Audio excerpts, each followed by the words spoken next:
Hey guys, welcome to Get Busy Watching! I'm your host, Honest Dan. Let's talk movies.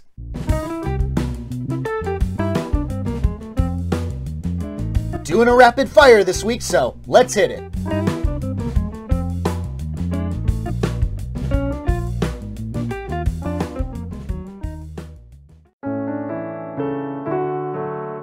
Sandra, played by Claire Dunn, has managed to break free of her abusive husband Gary, played by Ian Lloyd Anderson, who is also the father of their two young daughters, Molly, played by Molly McCann, and Emma, played by Ruby Rose O'Hara. However, finding a suitable home for her and the girls has proven to be difficult. An idea strikes Sandra and has her heart set on literally building a small home from the ground up. Using unused land given to her by Peggy, played by Harriet Walter, an old friend of Claire's mother, Sandra slowly accumulates help building it, all the while keeping the project a secret from Gary.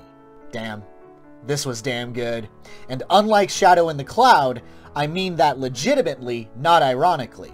One of the big things I adore most in dramas that tackle heavy subjects, like abuse and toxic relationships, the heavier themes need a proper balance of levity, so the story doesn't feel overly depressive. Thankfully, that's what this does very well. Dunn's performance, alongside young McCann and O'Hara, the trio bounce off of each other tremendously and feel like they have a real family dynamic. You are constantly on Sandra's side, who is struggling to find a home, and even once she hatches the idea to physically build one, even that has its hurdles. But as soon as she gets that ball rolling, thanks to some friendly locals, she starts to attract more people to help out of the kindness of their hearts. A sense of community and faith in your neighbors that will have your back. Maybe not the most realistic depiction of neighborhood friendliness, then again, I'm only going off of American standards, where social distancing is the norm, COVID or no COVID, but it's still heartwarming to see. Sure, you can argue that the reasons for how Sandra gets the land from Peggy are a little forced, and yeah, there's plot beats that you just know are gonna happen at some point, but this does very little to hinder the journey to the end. It's tough, but it's an inspiring film, and I highly recommend anyone to check it out. My honest rating for herself, a strong 4 out of 5. Ask me questions like, why didn't you leave him? But you never ask, why didn't he stop?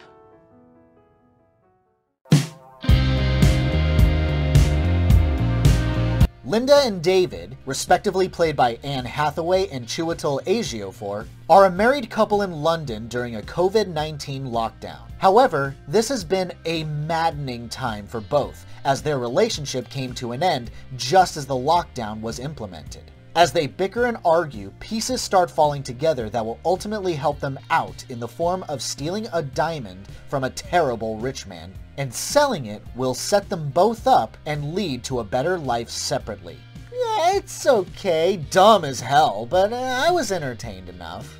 Let me get this out of the way, this is not a heist movie, or anyone who says it is probably has to because there's a heist subplot, but quite literally, that's only in the last 30 minutes of this 2-hour flick. You heard me right. The entire movie is just Linda and David being assholes to each other and toying with this will they or won't they really break up by the end mindset. I do admit I do enjoy some of that bickering. And if that's really what this was about, a couple in a troubled relationship learning to mend bridges or come to terms with their relationship ending, then this might have had a better shot at being good. But no, we're treated to a ton of backstory that goes absolutely nowhere, or feels more like an afterthought. David apparently beat a man to near death, which saved another man's life, but due to his criminal record, he can't land a decent job. Linda hates her job as this head honcho of this business and had a lesbian fling with their mutual friend who may weirdly be in love with Linda, despite how they're both married, and Linda isn't the least bit interested. David's half-brother insists on being called half-brother. It's just a bunch of nonsense. Still, the acting is decent enough for a 2-hour sit, but if you're not interested, you're not missing much. My honest rating for Lockdown, a 3 out of 5. You are smoking. Yes, I plan to carry on just until this thing is over. It's magnificent, actually. Set in the 1970s, Richard Dragon, voiced by Mark Dacascos, has arrived in Gotham City to seek the help of Bruce Wayne, voiced by David Giuntoli, an old friend from when they trained together years ago. It turns out that millionaire Jeffrey Burr, voiced by Josh Keaton, has taken control of an ancient gate that prevents an evil dragon demon called a Naga from coming into the world, and believes himself to be the chosen one to free Naga. Bruce reluctantly helps Richard, but they have to bring in their other fellow students from that time. Lady Shiva, voiced by Kelly Hu, and Ben Turner, voiced by Michael Jai White.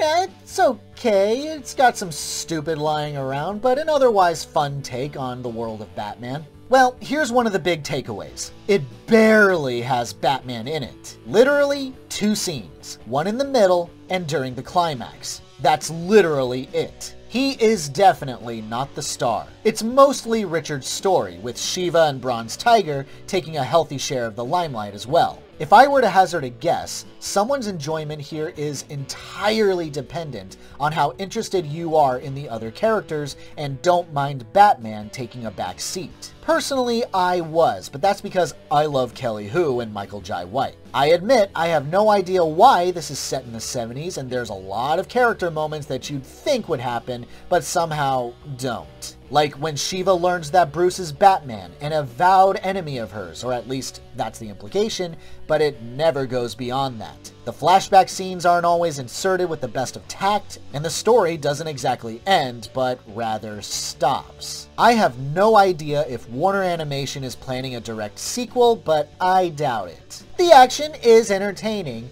but I feel like this should have been just Richard Dragon's story without Batman. My honest rating for Batman Soul of the Dragon, a 3 out of 5. Even if you break the rock, there will be pebbles. Break the pebbles, there will be sand. And evil remains. You cannot change that, no matter how much you train. Set in the future year 2036. Eastern Europe finds itself in conflict, and American forces have been sent in to act as peacekeepers. After disobeying a direct order from command, resulting in 2 American soldiers dead, drone pilot Lieutenant Thomas Harp, played by Damson Idris, has been reassigned from his drone position to serve with Captain Leo, played by Anthony Mackie, a classified android officer who is about to start a mission of his own, delivering supplies to a local resistance in order to earn trust from a contact who will give him the location of one of the big players of the war, Victor Koval, played by Pilu Asbeck. However, the deeper into this mission that Harper gets, he soon realizes that Leo might have a different agenda, and is keeping details of their mission a secret from him. I feel like a broken record, but yeah, it's okay entertainment. I don't think it's anything new, and certainly tries too hard to shoehorn in a what does it mean to be human versus machine narrative, but it's otherwise an entertaining action romp. Mackie definitely sells his action scenes and gives it his all, and does a solid job of playing this asshole cyborg military officer that's equally despicable and yet compelling. And I do like the war-torn settings that we're thrown into. While not all of the CGI is good, in fact, some are quite terrible, but specifically, the stuff with Leo actually looks pretty cool. With all that said, I can see why this is getting panned by critics. The story is way too complicated, the plot totally jumbled, and as previously stated, tries too hard to be smart when it should just be its own schlock. Also, it's really hard to get behind Harp as a character who spends so much time complaining throughout the story that I often wonder how someone like this even got past boot camp, let alone achieved rank, for how often he questions orders. And I dare you to stay sober after taking a shot for every time he says, "with all due respect." Overall, not great, but if you can ignore how smart it's trying to be, you can enjoy for how dumb it is.